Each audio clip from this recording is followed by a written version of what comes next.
Hello everyone, welcome back to another Pushys video. In today's episode, I'm going to be reviewing the new Schwalbe Albert gravity tyres. So I'm rocking the mallet setup, 29 up front, 27.5 on the rear. We haven't seen a leap in mountain bike tyre tech like this since tubeless came around in the 2000s.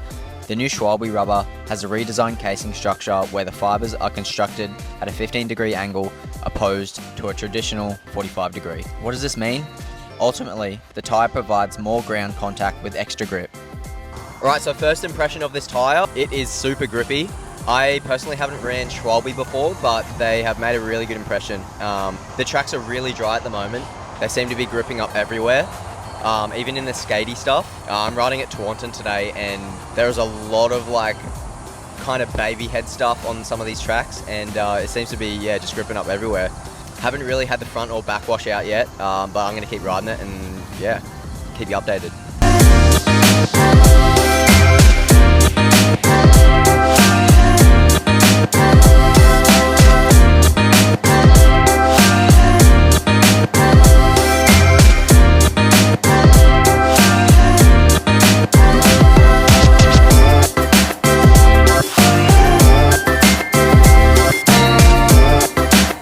So I set a few more tracks, just had a two-wheel slider around the corners, nothing too sketchy, seemed to grip up in the end. I've definitely noticed how the side wheels make more contact with the ground, which is very surprising because I'm the type of person that doesn't really notice much difference on bikes. Well, it has a 30% increased contact patch area with the same PSI in the tyre, or 10% more contact even at 7 PSI higher. Schwalbe explains it by saying that their almost radial construction means 25% shorter strands of the casing fabric from bead to bead, and because of the 15% orientation of these fibres, the fibres in the casing extend only a quarter of the way the distance in the direction of the tyre's rotation.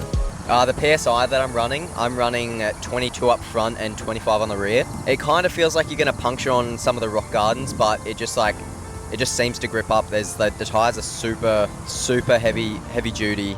The sidewalls are built like a tank. So all in all, these tyres are very good to ride on.